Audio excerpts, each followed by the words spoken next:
Hello everyone, welcome to my YouTube channel. देखिए UP PCS का prelims तो हो चुका है, मेंस की तैयारी कर रहे हैं। आप सब लोग भी लगे होंगे मेंस की तैयारी करने के लिए। तो मैंने एक टेस्ट सीरीज तो ज्वाइन कर ली है, मैं टेस्ट पेपर दे रही हूँ। ऐसे कोई स्पेसिफिक टेस्ट सीरीज ज्वाइन करने की ज़रूरत नहीं है। अगर आप डेली आंसर राइटिंग कर रहे हैं तो भी बहुत है। तो मैंने आपको एक हिंदी का आप लोग को प्रोवाइड किया था, और एक जो है अभी जो है मतलब लास्ट 2 और 3 डेज बैक मैंने एक टेस्ट पेपर और प्रोवाइड किया था। पेपर टू था। खैर पेपर वन का मैं देना भूल गई थी, तो देखिए मैंने पेपर वन का भी अभी ये लिखा हुआ है पेपर वन का। तो मैं आपको बस ये बताऊंगी। देखिए क्वेश्चन पेपर भी मैं आप लोगों ने किसी ने कमेंट नहीं किया कि हाँ आप प्रोवाइड कर दीजिए, मॉडल आंसर्स दे दीजिए। तो मैंने अपने तरीके से लिखा हुआ है, आप इसे देख करके टेस्ट पेपर को सॉल्व कर सकते हैं। और आपको एक मॉडल देखिए, मॉडल आंसर्स क्या होता है, बुक का कॉपी पेस्ट होता है। तो अभी कोई लिखा हुआ है आप उससे देख रहे हैं तो आपको क्रिएटिविटी पता चल रही है कि हाँ हमें भी इस तरीके से लिखना चाहिए या फिर हमें भी इस तरीके से फॉलो करना चाहिए। तो मैंने एक देखिए इस तरीके के क्वेश्चंस पूछते हैं, जैसे डायरेक्ट मतलब देखिए यूपी पीसीएस में तो डायरेक्ट क्वेश्चन पूछा जाता ही है कि जैसे इरोजनल एंड डिपोजिशनल, कभी कभी ग्राउंड वाटर से पूछ दिया, ठीक है, या तो फिर रेन वाटर से पूछ दिया, या तो विंड से पूछ दिया, ठीक है, या तो ग्लेशियर से पूछ दिया। ये सब चीज़ें जो है मतलब थोड़ा सा आपको माइंड में रखना चाहिए कि पैटर्न क्या चल रहा है क्वेश्चन पेपर का। तो ये पैटर्न है। देखिए erosional and depositional landform formed by the ground water, तो आपको क्या है कि ये देखिए स्टैटिक है, पूरा स्टैटिक है। जो किताब में लिखा है वो आपको पढ़ना है, वही जाके लिख देना है। तो ग्राउंड वाटर इरोजन जो होता है कहते किसको है, किस वजह से होता है, क्या रीज़न होते हैं, उसका मैंने देखिए यहाँ डेफिनेशन लिखा हुआ है, ठीक है। उसके आगे आते हैं कि ग्राउंड वाटर डिपोजिशन या फिर ग्राउंड वाटर इरोजन के टाइप्स क्या क्या होते हैं। तो मैंने 3-4 टाइप्स बताए हुए हैं। देखिए केव है, फॉर्मेशन है, सिंक होल है। हर एक को डिफाइन कर दीजिए, ठीक है। दो दो तो मैंने बता दिया कि हाँ इरोजन क्या होता है, फिर वो दिखाया है मैंने कि डिपोजिशन क्या क्या होता है। स्टेग्लेमाइट और स्टेलेसाइट 2 तरीके के डिपोजिशन होते हैं।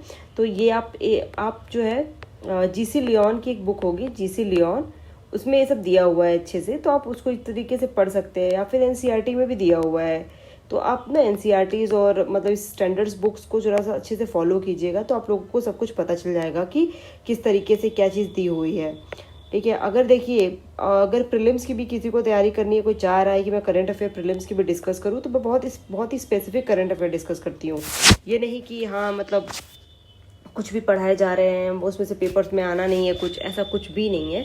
आप लोग एक बार मतलब फॉलो करके देखिएगा, आप लोगों को बहुत ही ज़्यादा हेल्पफुल होगा। मैं बीच में किसी ने कुछ रिप्लाई नहीं करते हो तो मैं खुद ही डाउन हो जाती हूँ, मैं खुद नहीं देती हूँ क्योंकि कोई रिप्लाई नहीं करता है, कुछ पता ही नहीं चलता है कि हाँ चाहिए भी कि नहीं चाहिए। तो इस वजह से ठीक है। देखिए दूसरा क्वेश्चन एकदम मतलब क्या है, क्लाउड बर्स्ट क्या होता है, क्लाउड बर्स्ट क्या होता है। अब इसकी डेफिनेशन डाल दीजिए कि आपके होता क्या है, मतलब कितने से ज़्यादा अगर मतलब रेनफॉल हो रही है तो उसको कहेंगे, कितना उसकी स्पीड है, कि क्या चीज़ है, कितना एरिया कवर कर रहा है, ये सब चीज़ें आप लोग डिफाइन कर दीजिए। फिर रीज़न बता दीजिए क्या क्या रीज़न है और कहाँ पे क्या इम्पैक्ट हो रहा है और किस वजह से क्लाउड बर्स्ट हो रहा है। ये सब impact of the climate change की वजह से हो रहा है, क्या क्या इम्पैक्ट है क्लाइमेट चेंज में, ये सब भी आप 1 बाय 1 एक्सप्लेन कर सकते हैं। फिर यहाँ पे कंक्लूजन दे दीजिए। मैंने आपको पिछले भी अपने आंसर्स में बताया था कि कंक्लूजन देना बहुत ही ज़्यादा इंपॉर्टेंट है, तो आपको कंक्लूजन देना ही देना पड़ेगा। आप मेरे हर एक क्वेश्चन पेपर में देखे होंगे, हर एक आंसर राइटिंग में देखे होंगे कि मैं 3 चीज़ों से तो मतलब डिफरेंट करती ही नहीं हूँ। एक तो मैं इंट्रोडक्शन जरूर लिखती हूँ, इंट्रोडक्शन पक्का ही लिखती हूँ, ठीक है। दूसरा है कि मैं उसमें बॉडी पार्ट को भी अच्छे से ही लिखती हूँ।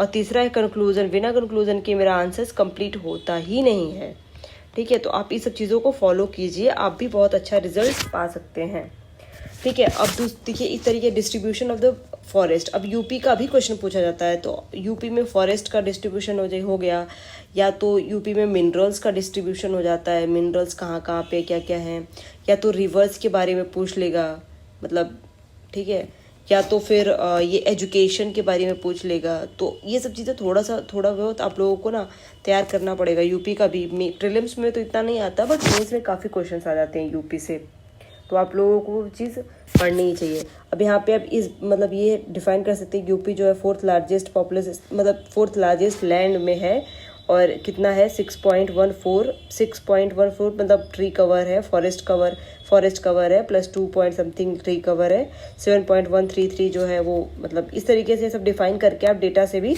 डाल करके सब चीज़ें लिख सकते हैं। और मतलब ये बता सकते हैं कि यूपी कहाँ कहाँ से फैला हुआ है, कौन सा बहुत ज़्यादा फॉरेस्ट एरिया है, कौन सा बहुत कम फॉरेस्ट एरिया है। देखिए मतलब ये सब चीज़ें आप डाल सकते हैं। फिर कहाँ पे ज़्यादा डेंसली फॉरेस्ट है, किधर में मतलब लाइटली फॉरेस्ट है, ये सब चीज़ें आप डाल सकते हैं। इसी तरीके से expansion of the railway, colonial reason, मतलब कॉलोनियल टाइम में क्या था, एक्सपेंशन ऑफ द रेलवे का क्या रीज़न था।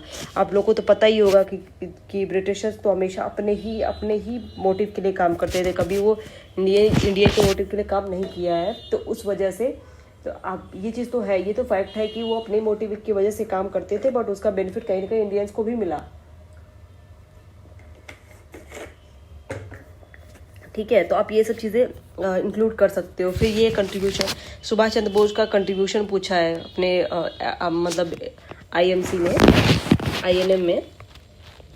ठीक है, तो मतलब इंडियन नेशनल मूवमेंट में क्या क्या कंट्रीब्यूशन है सुभाष चंद्र बोस के बारे में फिर थोड़ा सा लिखिए कि आप उन्होंने किस तरीके से वो आईसीएस के लिए सेलेक्ट हुए, फिर उन्होंने उसको मतलब कि छोड़ दिया, फिर इस तरीके से किस तरीके कांग्रेस में घुसे, फिर कांग्रेस में कब कब उन्होंने इलेक्शन, मतलब कि कब कब मतलब प्रेसिडेंट रहे, कब कब इलेक्शन लड़ा, ये सब चीज़ें। फिर उसके बाद उन्होंने किया आईएनए का फॉर्मेशन किस तरीके से किया, फिर वो किस तरीके से उनकी डेथ हो गई, ये सब चीज़ें। मतलब फिर उनको अप्रिशिएट करने के लिए पराक्रम दिवस मनाया जा रहा है, ये सब चीज़ें आप लोग को इंक्लूड करनी चाहिए। फिर इंडिविजुअल सत्याग्रह, देखिए पेपर 1 में बहुत ही ज़्यादा मतलब डायनेमिक नहीं पूछा जा सकता है, स्ट्रैटेजी पूछेंगे। क्या डायनेमिक पूछेंगे, मतलब ये पूछ सकते हैं कि आर्ट एंड कल्चर को अपने रिलेवेंट, मतलब प्रेजेंट के रिलेवेंट में बताइए, या फिर ये है मतलब इंडिविजुअल सत्याग्रह मूवमेंट को प्रेजेंट के रिलेवेंस में बताइए, या फिर एनसीएम को प्रेजेंट के रिलेवेंस में बताइए। इन सब चीज़ों को पूछा जा सकता है। बट वही है कि गांधी जी अगर आज होते तो क्या होता है, ये इसी तरीके के क्वेश्चन पूछे जाते हैं और कोई नहीं। देखिए नेहरूवियन पॉलिसी के बारे में पूछा गया है, मतलब नेहरूवियन पॉलिसी जो है आफ्टर मतलब इंडिपेंडेंस के बाद की बात है।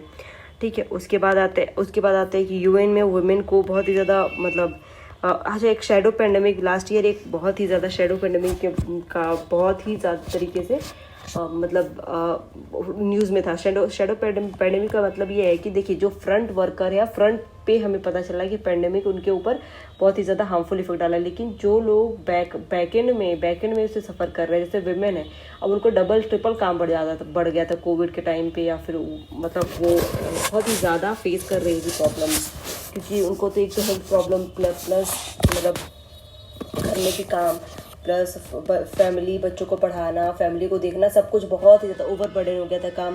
मतलब हाउस हेल्पर तो आती भी नहीं थी, तो इस वजह से तो ये डिफाइन किया गया था। फिर वर्ल्ड मतलब ये है वर्ल्ड हिस्ट्री का पार्ट है। फिर उत्तर प्रदेश में एक और भी है कि उत्तर प्रदेश पॉपुलस कंट्री है, तो उसको किस तरीके से फ़ायदा लिया जा सकता है। फिर अर्बन फ्लडिंग है। ठीक है, इस तरीके से आप जो है मतलब क्वेश्चंस को कर सकते हैं। फिर रेनफॉल के मतलब देखिए वेरियस टाइप ऑफ रेनफॉल के वेरियस टाइप्स क्या क्या हैं, ये सब चीज़ें हैं। ये कन्वेंशनल है, ओरोग्राफिक है, फ्रंटल है, साइक्लोनिक है और मॉनसूनल है।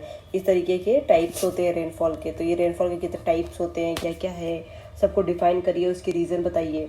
मतलब थोड़ा सा देखिए, जैसे मैंने यहाँ पे एक डायग्राम बनाया तो उसको आप ब्लॉक में डाल दीजिए इस डायग्राम को। तो इस तरीके से ना क्वेश्चंस को डील किया जाता है। फिर सारे मतलब मैंने रेनफॉल को डिफाइन किया है। ठीक है, उसके बाद आया है कि ये बाउंड्रीज, हाँ मतलब कि अब इंडिया जो है सॉफ्ट पावर किस तरीके से दिखा रहा है अपने अदर कंट्रीज से, तो इस सब चीज़ों को भी है। तो सारी बाउंड्रीज के बारे में मतलब अगर आपको एरिया याद है, आपको लेंथ याद है, तो ये सब चीज़ें आप डाल सकते हो। गांधी जी रविंद्रनाथ टैगोर में क्या क्या डिफरेंसेस थे, इस तरीके के क्वेश्चंस।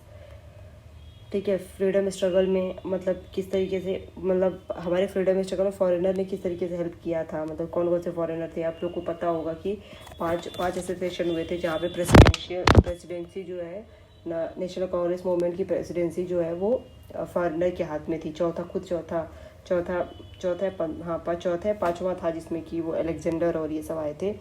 तो जैसे इनी बेसेंट है, इन लोगों का भी। और फिर देखिए रीजनलिज्म जो है पेपर 1 में भी पूछा जाता है, पेपर 3 में भी पूछा जाता है, 3rd में भी पूछा जाता है। तो इस तरीके के क्वेश्चंस को आप थोड़ा सा टैकल करिए।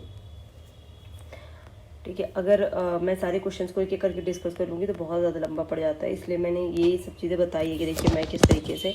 और इंडिया जो है प्लूरल सोसाइटी है, तो वो किस तरीके से मतलब उसका बेनिफिट ले सकती है, या फिर किस तरीके से वो पिलर सोसाइटी हो करके भी काफ़ी मतलब बेनिफिशियल है। फिर उसके बाद है partition horror remembers day. Partition horror remembers day जो है वो किसको कहा गया, 14 अगस्त को, जब इंडिया और मतलब इंडिया और पाकिस्तान जो मतलब उनमें डिवीज़न हुआ था, तब का है, क्या क्या हुआ था, क्यों हुआ था, क्या रीज़न है, तो ये सब आप डाल सकते हैं। ठीक है, तो देखिए ये मेरा सेकंड पेपर है, ठीक है, सेकंड पेपर है। अगर आप लोग कहेंगे तो मैं थोड़ा सा सोच रही थी करंट अफेयर को भी डिस्कस करने के लिए। करंट अफेयर टॉपिक वाइज, जैसे बिहार का पेपर आ रहा है तो topic wise current affair discuss कर दो, जिससे कि उन लोगों का मतलब लोगों का कंप्लीट भी हो जाए और वो लोग अच्छे से मतलब अच्छे मार्क्स भी करें, क्योंकि 30 क्वेश्चन आता है करंट अफेयर का ना बिहार में। तो अगर एक एक टॉपिक भी डिस्कस करेंगे, जो बड़े बड़े टॉपिक्स मिसलीनियस जिसे कहा जाता है, मिसलीनियस, जहाँ पे कि उसका मटेरियल कहीं मिलना बहुत थोड़ा मुश्किल होता है, अगर इस टाइप के टॉपिक्स को एक एक करके डिस्कस किया जाए।